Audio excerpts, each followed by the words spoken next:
Welcome, everybody. Thank you so much for joining us in the Zoomosphere tonight for this virtual talk with some of the artists included in our current exhibition, Replenish the Root, 6 Centuries of Gathering Under the Oaks. I'm Molly Alloy, one of the co-directors at Five Oaks Museum, and I'm excited to be your moderator tonight. First, some housekeeping. We are recording tonight's program. Feel free to turn your cameras on. It's really wonderful when we can see our audience, but of course, turn them off if you're more comfortable, and please do stay muted. Those buttons can all be found at the bottom of your screen. We also recommend selecting speaker view so that you'll see the speakers appearing full screen when we're talking with you. We'll have some time at the end of tonight's conversation for the audience for the artists to respond to your audience questions. If you would please just keep those questions in the chat. You can put them in at any time as they're coming to you. And when we come to that period, we're going to look through and pick out questions that we want to respond to at that time. We want to make sure to thank the wonderful folks and organizations who sponsored this exhibition and are making programming like this possible for us. That's Benjamin Moore and Company, Clean Water Services, Fair Sing Vineyard, the Five Oaks Museum Board, the Ford Family Foundation, Helvetia Farm Market at Marion Acres, the James F. and Marion L. Miller Foundation, Lucy Ann Smiles Designs, Moda Health, the Oregon Cultural Trust, Pam Treese, a Washington County Commissioner, the PGE Foundation, Portland Community College, the Collins Foundation, Tualatin Soil and Water Conservation District, Utopia Vineyard, and West Multnomah Soil and Water Conservation District. We are so grateful for all their support and to be in community with those organizations. As we begin the event tonight, we encourage you to stay in your body, connect with your breath. Our bodies are part of the land and the ecosystems of the earth. Five Oaks Museum rests within a valley bounded by mountains and shaped by a slow-moving river. The river bends and curves and loops around. The river does not hurry, yet the river persists. Within this valley are also wetlands, oak trees, and all of the bodies and creatures that have always lived here. This is Kalapuyan land. Since time immemorial, Kalapuyan knowledge and lifeways have embodied the truths that this land holds. Native people have always been here, are still here, and will continue to be here. The museum, our collection, and the building that houses them were created by and for settlers and their belongings. For those of us who are guests in this land, we acknowledge that the harms of settler colonialism and extractive modes of taking are legacies which our work must account for and reckon with as we seek to enact justice. The Five Oaks site is a grove of historic oak trees situated near the museum that has been a gathering place for over 600 years. The site holds the complex and intersectional sense of place and community identity that our work aspires to. We honor all of these things with our presence here this evening and with our shared work at Five Oaks Museum. Speaking of our work, a warm shout out to the staff who are behind the scenes making this work for our program tonight, our new co-director, Rachel Brummett, and our visitor services and learning coordinator, Aaron Wagner. Thank you, team. I also want to give special recognition to Mariah Berlanga-Shevchuk and Victoria Sundell, who co-curated Replenish the Root, 6 Centuries of Gathering Under the Oaks. The exhibition brings us deep into that layered story of the site we took our name from, inviting us to learn through objects, photographs, and art about the people who have gathered there for over 600 years and our communal relationship with Oregon white oak savannas. The thoughtful and beautiful exhibition that they've created with exhibition designer Janine Vigas helps us understand our intersecting histories and creates opportunities to connect with each other as well as the land we share. We hope that you'll come visit the exhibition in person at the museum. We are not tired of being open. It still feels very, very exciting after our pandemic closure. We'd love to see your 3-dimensional bodies visiting us there. We are open to the public on Thursdays, Fridays, and Saturdays from noon to 4 p.m. I'm going to take a time now to introduce the artists. I'll share some images of the work that they have shared with us in the exhibition as I speak, so y'all have a little bit of a reference as we talk about their work throughout the program. Leslie Peltz. Leslie began taking pictures at age 50, drawn to black and white film and the solitude of the darkroom to capture the often bleak landscape of ranches, farms, small towns, and abandoned homesteads. In 2018-2019, 14 of her black and white photographs of silos and grain elevators in Washington County were part of our agriculture exhibit when we were still known as Washington County Museum. On March 1st, 2020, Leslie's husband and partner in photography died unexpectedly, and a few weeks later, the pandemic lockdown began. Leslie returned to photography a couple years later, now on her own, on foot with her iPhone, and found a new attraction to photographing nature. And she was willing to go out into the community and create some new images for this exhibition for us.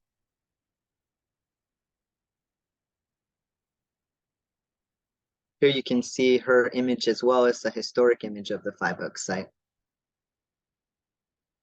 Antoinette, or Toni Luchessa, has lived the majority of her life in the Pacific Northwest. Her current focus is on native plants of the Pacific Northwest, with an emphasis on 3D paper botanical renditions, graphite pencil drawing, and pen and ink illustration. Her work is faithful to botanical representation, but offers a unique interpretation. Collecting specimens from the North Cascades to the Salish Sea, Antoinette gathers native plants, lichens, and seaweeds to study and recreate in paper. Her paper botanicals capture the essence of the living plants, reflecting their colors and capturing their shadows. Sorry, that image doesn't seem to be showing. Toni's education includes a BA in art, as well as a certificate in botanical illustration from the Royal Botanic Gardens in Edinburgh with distinction. She's a fellow member of the Society of Botanical Artists and holds memberships with the American Society of Botanical Artists, Pacific Northwest Botanical Artists, the Guild of Natural Science Illustrators, among others. Her artwork has been exhibited in national and international exhibitions. And Toni so generously has gifted these works to Five Oaks Museum, so we will get to keep them in perpetuity even after this exhibition is done. So grateful for that.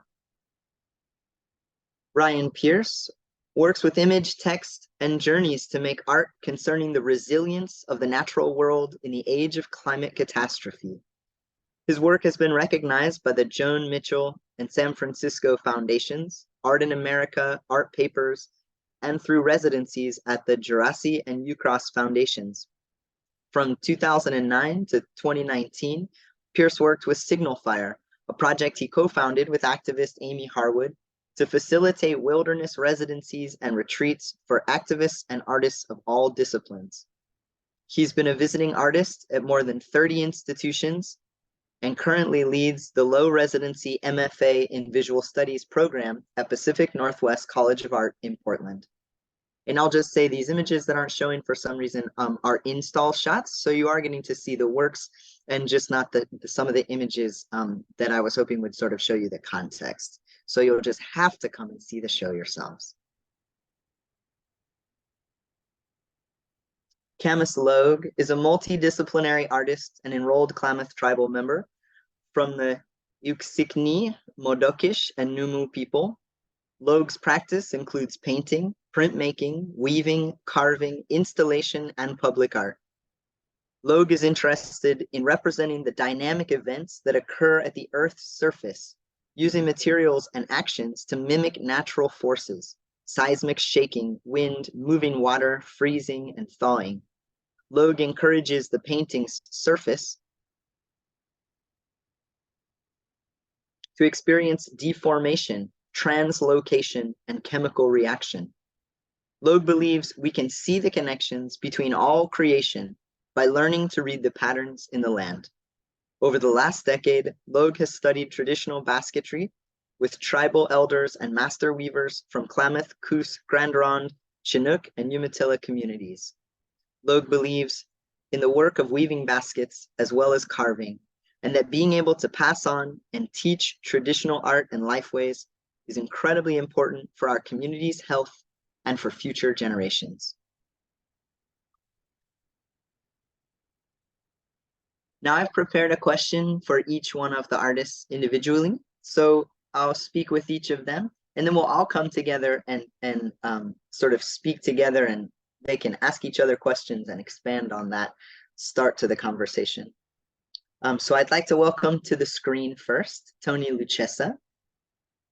So Toni, your work carefully reproduces an oak branch with paper, wire, and paint.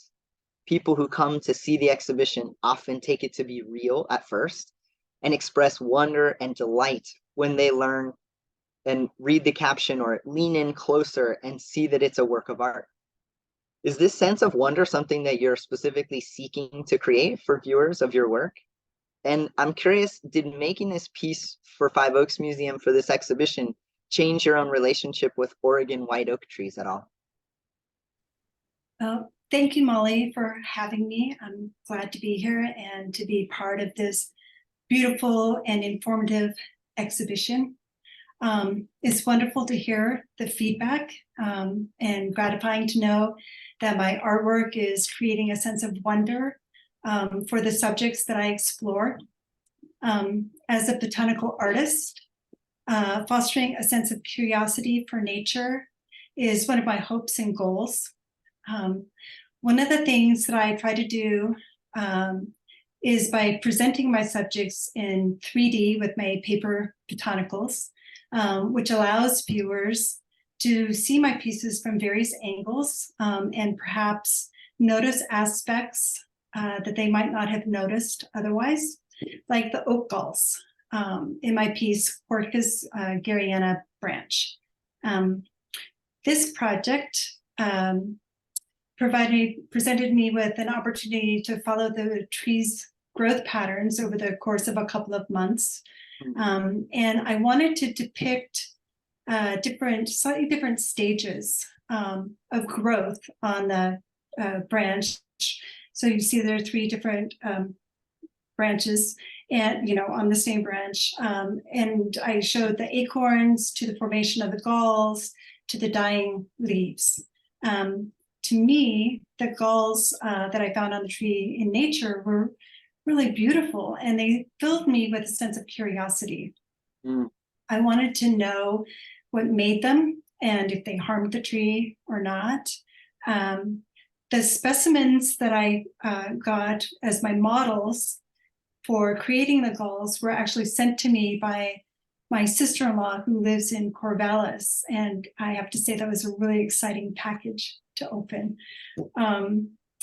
I learned that the oak galls were made by the gall wasp or centipede wasp, which I didn't know before, and that it doesn't harm the trees at all. I also learned that there are actually 4 wasp species that create galls on the Oregon white oak, whether on leaves or the bark. There's a lot to look into.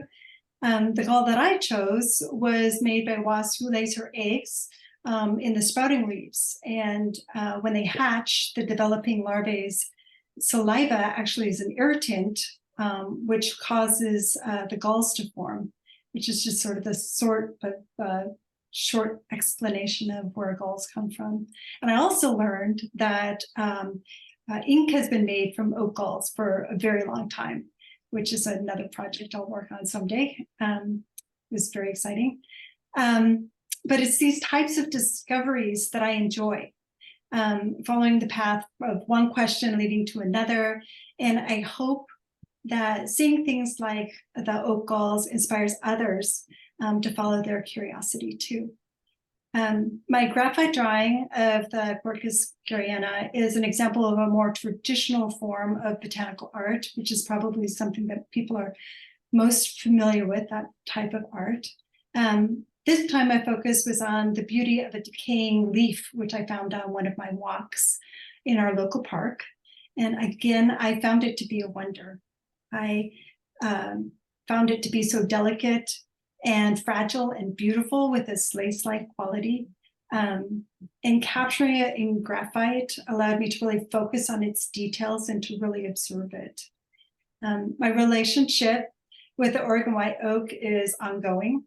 The more I observe, the more I appreciate it. And from its its beauty just through the seasons or its role in nature. They're just beautiful trees, and I plan to continue exploring them.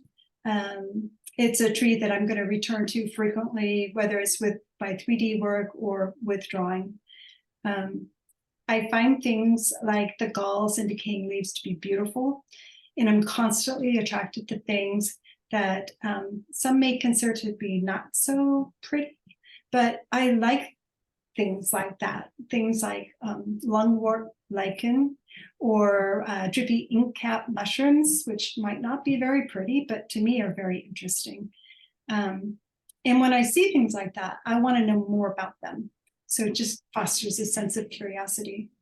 And when I depict them, whether it's in my 3D work or drawing, it's my hope that others will share in that curiosity and really want to explore some of these really cool bits of nature. And you really don't need to go far to discover these things. When I go for a walk in the forest or my local park, which is very close, I stop frequently to observe, which just makes for very slow going, but it's enjoyable. And I'm drawn to both growth and to decay. So for me, sometimes it's not the pretty, so pretty things that I think are just really beautiful. And it's my hope that my work as a botanical artist and others who do the kind of work that I do will encourage people to go out and discover something that may be new to them, something that will fill them with that sense of curiosity and wonder and make them want to know more. And again, just short walks in the neighborhood, you can see so much. I have discovered differences in bark or new lichens, or just watching the seasons change and watching the plants develop can be just fascinating when you really focus on those things. I'm constantly finding new things just around my neighborhood, and there are treasures everywhere if you just take the time to notice them. Mm-hmm. Yeah. Yeah, thank you so much, Toni. I saw so many heads like really nodding, especially with this idea of decay being beautiful or seeing beauty in all parts of the natural world. So it seems like that's a really resonant element, and certainly it resonates a lot with me. Camas, love to speak with you next. So this exhibition, and I'm kind of zooming in on one part because you've shared several works with us. There's so much that we could talk about the relationship between the themes of the exhibition and some of the different work, but seeing people move through the exhibition, hearing some of the conversations, a really important theme that has arisen is that the exhibition shares about the long history of cultural burning, the indigenous practice of using controlled burns to cultivate the oak savanna habitat in particular. Several of your paintings, including Red Hills, Red Land 1 and 2, also speak to the impact of fire on the land. And so I just really love to hear sort of somewhat about your own relationship to fire and why you were drawn to creating that work. Yeah, let me do just a little short introduction. Waklisad, Gawasasis Camas Logue, Nua Uksikni Modakish Numu. How are you all? My name is Camas Logue. I'm an enrolled Klamath tribal member. I'm Klamath, Modoc, and Northern Paiute. My work is rooted in my identity as a Klamath tribal member, but also as a human being who has great love and reverence for the land. The landscapes depicted in Red Hills, Red Land 1, 2, and the Modoc Lava Caves 3 are all reflections of my relationship with the land and my daily practice of observing what I'd call the cosmic flow of energy that continually alters and changes the landscape. It alters the climate, my homelands, the enduring impact of fire and other natural expressions of nature. As an artist connected to the traditions of my people, I find inspiration in the ancient practice of controlled burning by indigenous communities. This intentional use of fire passed down through generations is a testament to the profound ecological knowledge of my ancestors and indigenous communities today. It's a practice that not only sustains the land, but also shaped the very essence of the oak savanna habitat and other traditionally managed resources. The paintings Red Hills, Red Land 1 and 2 were created during the 2018 Eagle Creek fire in the Columbia Gorge. Maybe some of you remember when that happened if you're in the Portland area. That event was a stark reminder of the complex relationship between humans and the environment. That fire profoundly affected those lands. I was living close by in Portland, Oregon, and was able to witness them firsthand. It was a deeply personal experience, witnessing both the destruction and, over time, a healing effect of the fire on the land. Nature has an incredible ability to transform and heal itself, even in the face of human-caused damage. I think the land, like indigenous people, has an innate strength and capacity for regeneration. Through these paintings, I invite viewers to contemplate the intricate balance between human intervention and nature's inherent ability to heal. As a Klamath tribal member, I strive to amplify the voices of indigenous communities and their sustainable practices. We showcase the enduring wisdom that lies within our connection and extended history to managing these land and their resources. The scars left by the Eagle Creek fire are visible in my work, but so too is the indomitable spirit of a landscape that continues to change, even though some think we are powerful enough to dominate the very thing that allows us to survive here.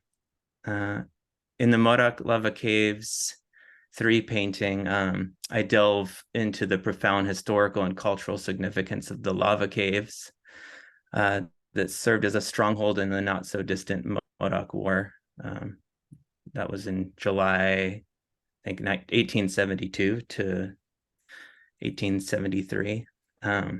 These caves, formed through the transformative forces of fire, not only bear witness to the violent clashes of the past, but also speak to the enduring relationship between fire, rock, land formation, and Modoc people. The Modoc War was fought amid the very caves that are depicted in my painting. It was a pivotal moment in history. Fire, a natural force that shaped the landscape, also played a crucial role in the caves formation, as flames swept through the area, leaving behind a labyrinth network of tunnels and chambers. They inadvertently set the stage for the conflict that unfolded within these natural formations.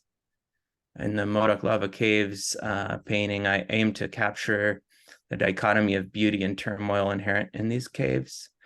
The play of light and shadow on the rugged surfaces speaks to the resilience of the Modoc people who navigated these intricate spaces during a tumultuous period in our history. Moreover, the paintings serve as a reflection on the lasting impact of fire on the Modoc landscape. The caves shaped by flames stand as both witness to historical events and testaments to the enduring connection between the Modoc people and our environment. Through art, I seek to highlight not only the scars left by conflict, but also the ability of the land to bear witness, heal, and transform. In contemplating this painting as well, the Modoc Lava Caves 3, I invite viewers also to explore the intersection of nature and history, recognizing the role of fire in shaping both the physical and cultural landscapes of the Modoc people. The painting serves as an homage to the resilience of a community deeply connected to the land despite the challenges and transformations brought about by the elements, the elemental force of fire, both from landscape and from a war brought upon a people trying to defend rightful property, homelands, family, and tribe. Thank you so much, Camas. That was beautiful. A lot of learning in that. Thank you so much. So, we may be able to come back to some of these threads and, hopefully all the artists and everybody's really going to be absorbing these beautiful things that you're all sharing. And we can kind of pick up some of these threads as we come back and speak all together in a little bit. So I'm excited to speak a little bit now with Leslie. So Leslie, the museum commissioned you specifically to photograph the trees at Chautauquan, the historic Five Oaks site, as well as other ancient Oregon white oaks in the area. And I'm interested, did turning your photographic eye to these trees impact the way you see them, or your sense of connection with them or the landscapes that they inhabit? Leslie, I think you're still muted and we really want to hear what you're saying. Thank you so much. All right. In 2022, I was invited to photograph the white oaks in 4 local parks and the historic 5 Oaks site. For over 25 years, I photographed farms, ranches, and homesteads. Trees were part of the background, but not the center of attraction. I was very familiar with the stunted and windblown oaks in the Columbia Gorge.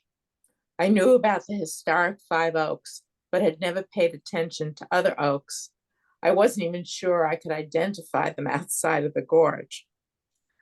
It was September, little time to visit the sites and photograph before autumn, with leaves changing colors and falling, and rain making it challenging. We agreed that photographing with my iPhone would provide the best options. I started at the historic site to capture the oldest tree and the 4 planted to replace the ones that died. These oaks stand alone, surrounded by a business park and just minutes away from Highway 26. I went on a Saturday, hoping there would be no one else there. It was a good decision because I was able to concentrate on the trees and visualize how they were honored by the generations of Tualatin and Kalapuyan. From there, I went to Orenco Woods Nature Park, expecting to see many oaks. Instead, the trees on the park's trails were not oaks. Finally, I found a small grove of oaks separating the park from the residential neighborhood, and I took pictures. I made a second trip to the park with the woman responsible for maintaining park landscape. This time it was raining, but we walked the trails. She shared the history and showed me oak seedlings that she planted with the goal that new stands of oaks will replace the ones that were removed decades ago when the area was a golf course. The photo in the exhibit showed seedlings with the mature oaks behind them. I plan on visiting to watch those seedlings grow. My experience at the White Oak Savanna in West Lynn was quite different. Oaks dominate the hillside. The path wanders through them. I was alone and felt like I was in an oak forest. It was the first time I could visualize what it must have looked like centuries ago when the oaks were dominant. Of course, there were clearings where I could see roads, homes, and shopping centers. I drove around the surrounding neighborhood, saddened that the oaks had probably been cut down to clear the land for the homes. Cooper Mountain Nature Park had multiple trails. I roamed and at one time thought I was lost. I photographed oaks in flat grasslands, along ridges, in dense groups, some along the trails next to other trees. Signs told about the oaks and how controlled burns had been used by natives to increase the harvest of acorns and roots. My last visit was in October to the Tualatin River Wildlife Reserve. This was the only park I had ever been to in the past to watch waterfowl with my late husband, and had no idea that the trails led to oak trees. This park had had a controlled burn to learn how the trees would regrow. By now, leaves had turned brown, many trees were almost bare, and a carpet of oak leaves were on the ground. I walked among the trees, taking pictures and along the Tualatin River. I felt very different photographing here, more a part of the landscape. This project opened a new world for me. I became aware of oak trees along heavily trafficked streets, near business parks and shopping centers, by the graves in Riverview Cemetery, in people's yards, and piles of leaves this fall along streets in many neighborhoods. And also the oak trees in New Jersey, where my son lives, And I was never able to find out if those oak trees were white oaks or whether they were a completely different species of oaks. But it's been an honor to be able to photograph for the museum and to be part of this exhibit. Thank you for that. Yeah, thank you so much, Leslie. So wonderful to hear about the story. And I think it's something that a lot of our audiences, tonight and folks can probably relate to, imagine themselves on those journeys, or maybe now they have a great list of places that they can take walks and get to experience that as well. So Ryan, I would love to ask you a question as well, and then we can all chat together. So Ryan, some of the artworks of yours that are included in this exhibition have really specific historical references within them. Now those references are kind of layered onto the history that the exhibition is uplifting. So I think it would just be really interesting to hear a little more from you. How do you choose what kind of histories, what kind of references you're attracted to? And how do you kind of pull those into your creative process?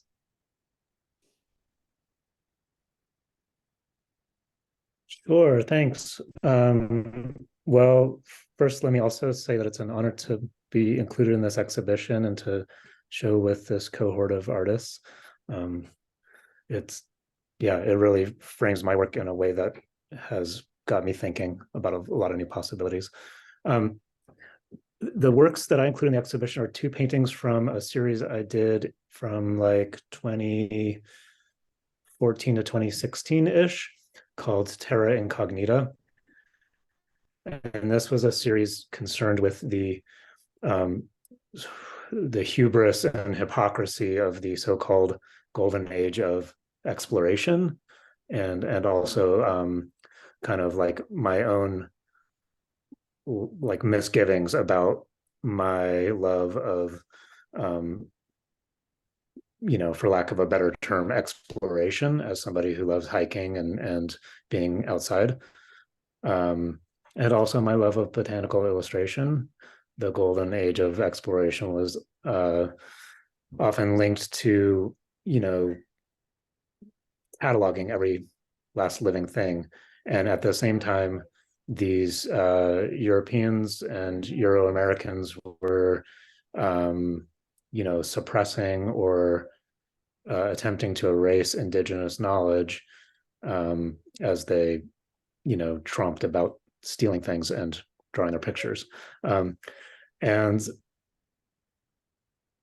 so I think like Camas attested to just now, we're kind of entering this age of looking to indigenous communities for a collective rediscovery of that knowledge, whether it's fire ecology or the relationships between natural systems, in order to save our planet and our species in a time of climate chaos. So in terms of your specific question, Molly, I thought that I would share an image of one of the pieces in the exhibition and just kind of unpack it a little bit for our audience here. So if you'll bear with me, I'll share screen for a moment. Yeah, of course. Thank you. That sounds great. Yeah, we can see that.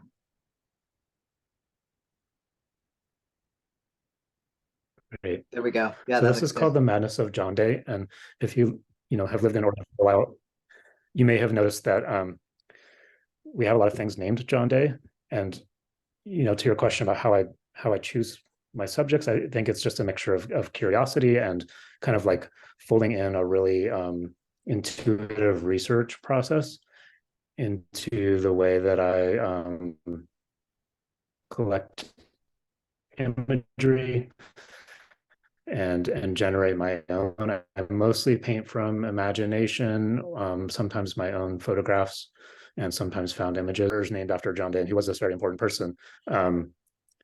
And he was just kind of like this unremarkable member of the Astor overland expedition that founded Astoria in, I don't know, 1810 or something. And the underlying image of this painting is like a wet on wet acrylic painting from a photograph that I took in the headwaters of the upper John Day River in Oregon. It's the sort of problematized story of this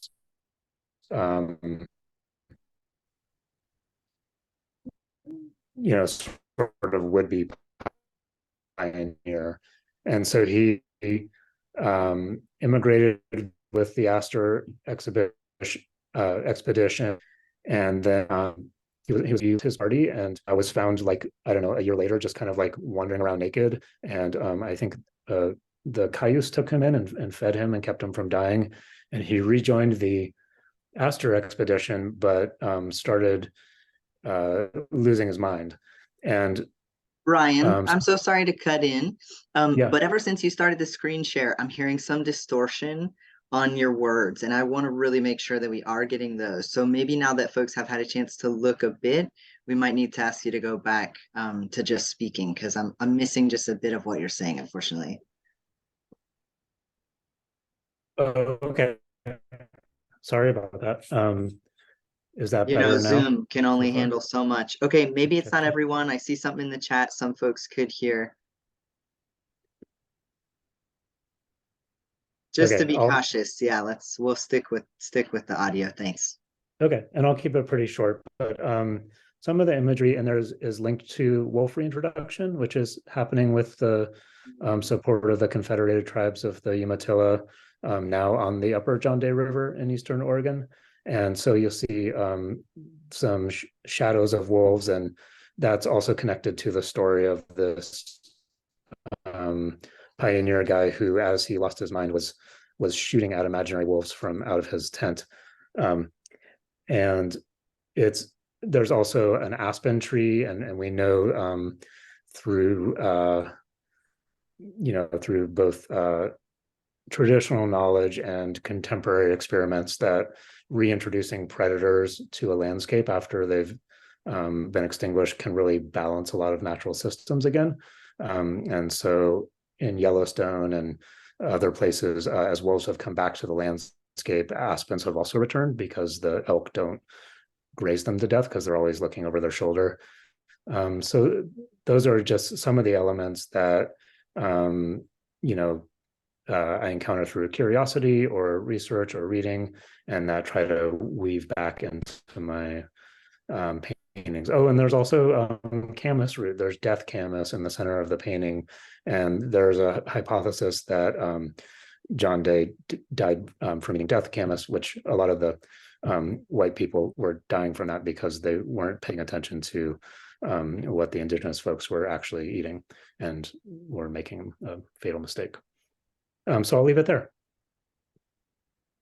Really interesting, Ryan. Sorry for that disruption. Zoom can only handle so much, but really, really fun to hear some of those, pulled apart, and just really interesting for you to dive into some of those details for us. Thank you. So I will invite my colleague to go ahead and pin up all the artists so we can kind of speak together. You all can speak amongst yourselves. I'm going to lob sort of like one prompt. You can answer it or not, pick up threads from what you've already heard each other say and everything. So, this exhibition has a strong theme of showing changes to the land over time that have destroyed nearly all of the native oak habitat, and also a strong theme of human relationship to this specific site, the Chautauquan 5 Oak site, that facilitated the survival of that particular grove of trees. Curious, those are sort of two threads that folks can pick up if those themes resonate for the way that your practice is maybe contextualized with your inclusion in the Replenish exhibition. Materials come from the land. Camas, you really spoke to that. I feel like a lot of your practices sort of reference that, interested in how folks are choosing materials to use in the artwork, the physical elements of the artwork. And if there's anything that folks want to reflect, that sort of just hasn't come up yet.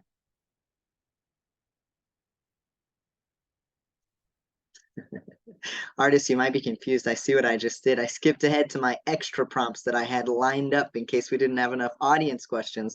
So now everyone's in the audience. The gauntlet is thrown for you to ask more interesting questions. And let me give this, which might be an easier entry point for the group conversation. So each of your different creative practices are contextualized now within the exhibition together. They're operating to bring so much nuance, so much depth to the history that's being shared. I'm curious how folks feel about that context as a site for your practice, or questions that y'all might have for each other. Well, Molly, can I just bite on one morsel of what you laid out before us, which is, I think this is the first time that I've shown in a space that wasn't exclusively like brand new contemporary art, and to be shown in a context that recognizes the land and recognizes a long, deep tradition of culture. It's like, why do it any other way? And it really I meant what I said, and being honored to be included, but it, like, to see the exhibition and to feel like my tiny role as a culture maker, usually laboring in obscurity and showing to a limited audience, is like somehow part of this larger story. I think was really humbling and also very exhilarating. That's wonderful to hear. Thanks for sharing that, Ryan.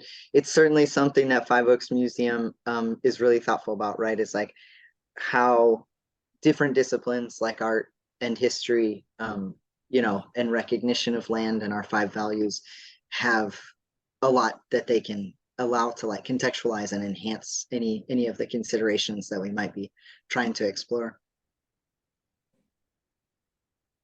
Camas, I see your mute icon dropped. You got something for us? Oh, no. You're just getting ready. I was just ready. Well, could I maybe put it to you, like, your work and hearing, today more from you, really deepening my understanding of truly how resonant your work is as a contribution to some of the themes in the exhibition. But is there any reciprocity there? Is there anything, that you're sort of feeling is like a beneficial or a tension is created? There's another tension that exists, which is, we have baskets that are held in this institutional, settler institution. And then we have them displayed with the backdrop of your contemporary basketry, so that clear reminder that this is not a lost practice. This is not a past tense practice. Interested how any of that sits with you. Yeah. It's always an interesting thing when museums have any old art that's created from tribal communities that's oftentimes out of context. So like my least favorite thing to see in a museum is when you go in, and it's very common practice, but it's slowly kind of changing, I think, over time. But you'll see like a glass box, and it'll have like a Tlingit carving and a, I don't know, like Pueblo basket and like all these different places kind of crammed into one thing with like some grass and like just kind of random stuff all clumped together as if it's one thing. And I feel like each piece is almost its own individual piece of art. Like all these things were created as either an art form to sell to the public for an income, or they were traded or sold between tribal members, or they were utility pieces that were used in day-to-day things. But a lot of the stuff that we'll find in museums is more usually commercial. That depends, I guess. So I haven't been to the museum yet. I still need to come visit. We're looking forward to it. Yeah, and I really do appreciate it seems like you have them set up, displayed really nicely. And, like my baskets that I have displayed, they're all photographs of baskets, and that's really intentional. I'm not completely opposed to showing my baskets in person, but I often like to have the photographs, and they're like, I try to get a really high quality photographs. Those are by They're so beautiful. My friend Evan James Benally Atwood, who's a really amazing Dene photographer. And I really like to show those pieces, because so often when I go into these archives to look at baskets to study them, all I get to leave with is a picture, and they get to keep the basket. So I like to, instead of giving the basket to a museum, you can keep a picture and I'll keep my baskets. And I also like to have them to show for teaching as well. I teach other tribal members weaving, and so if I was to sell what I've made, I wouldn't have those as teaching baskets. And I like to have as many baskets as I can get my hands on that are from either my tribe or that I've made myself. Yeah, wonderful. Thank you. I love that. It looks like Leslie has a question or a comment for us. Thank you, Leslie. I was very struck by the fire, and although it was a few years ago, the whole region is very susceptible to fire, and it jumped out at me because one of the things that I have read and heard since this project started is about climate change, and the Douglas fir trees in our region are dying off because of climate change, and the expectation is that they will be replaced by white oaks, which can survive in the new the future of our climate. And we could be going back, probably not in my lifetime, but to some degree what it looked like hundreds of years ago, and be respectful of the indigenous community and the care that they provided to the white oak forests and savannas in the past. That is interesting. I haven't heard that before. But as Camas said before, the regenerative abilities of the natural world are truly spectacular. And it is interesting to think about how, sometimes the harm that humans might do may be answered by that resilience in unexpected ways.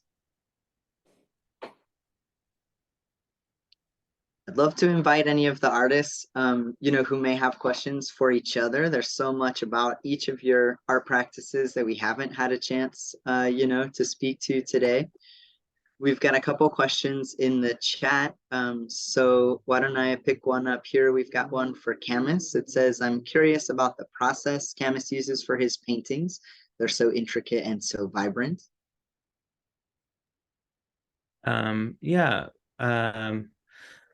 So I do sort of a layering and glazing process that usually is fairly labor intensive, and I do multiple pieces at one time. So as many paintings as I can squeeze into whatever space I'm limited to.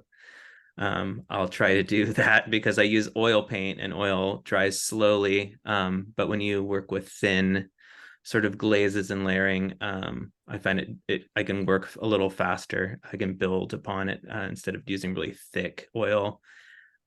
It's harder to, it just takes a long time to dry.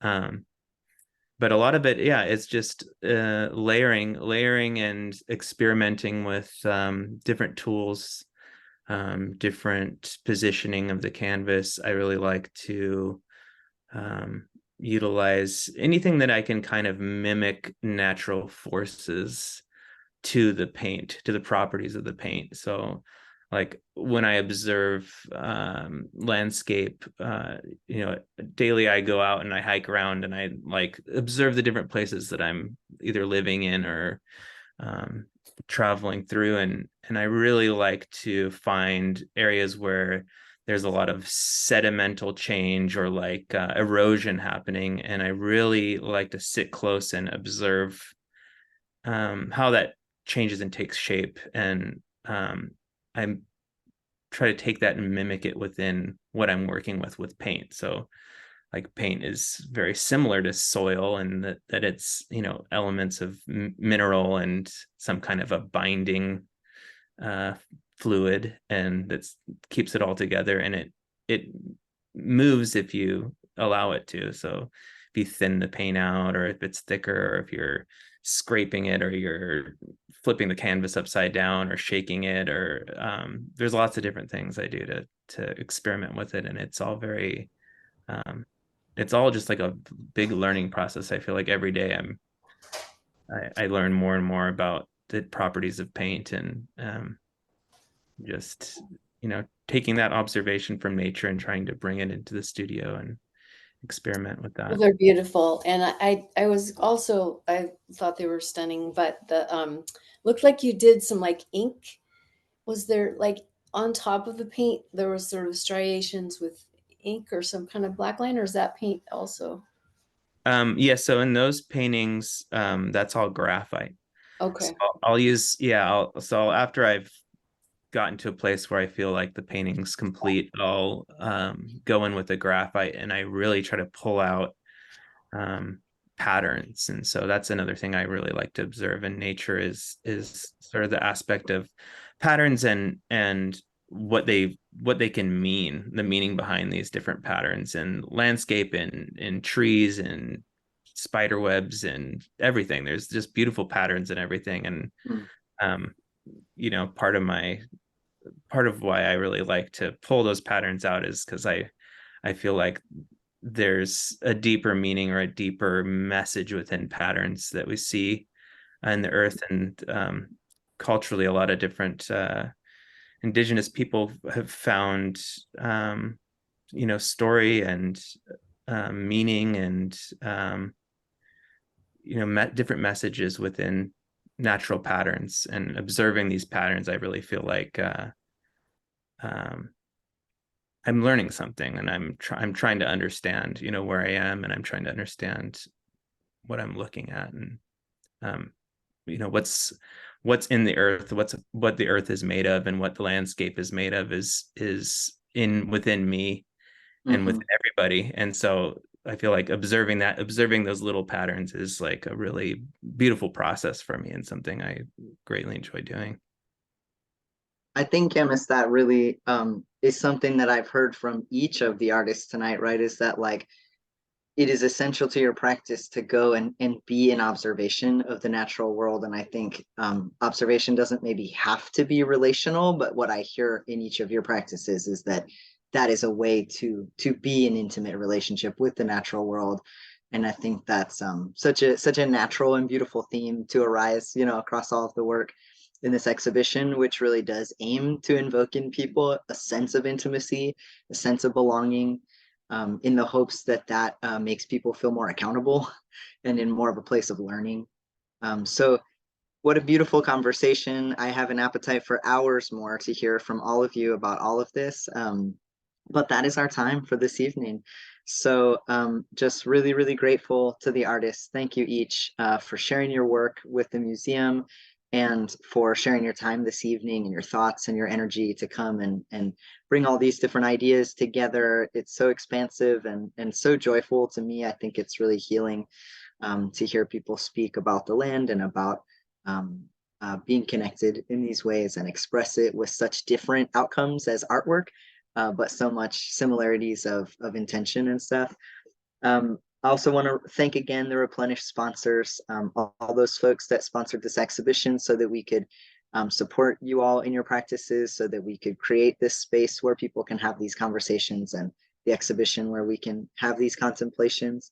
And if folks enjoyed tonight's event, please make sure you're signed up for our newsletter. Of course, we want to keep in touch with you, and we want to make sure that you're able to join us for future activities like this. And if you're so moved, consider becoming a recurring giver. Any new sign up for a monthly gift of just $5 and up from us always gets a free annual membership. That recurring giving is really important to sustain us. And for a limited time now, we're giving recurring donors, if you sign up, not only do you get your own free membership, but we'll give you another one so that you can give that gift to somebody else, so that you can bring somebody into this community with you. So be well, everybody. Thank you so much for everything. And we look forward to seeing more of all of you in the future. Thank you. Thank you. Thanks, everyone.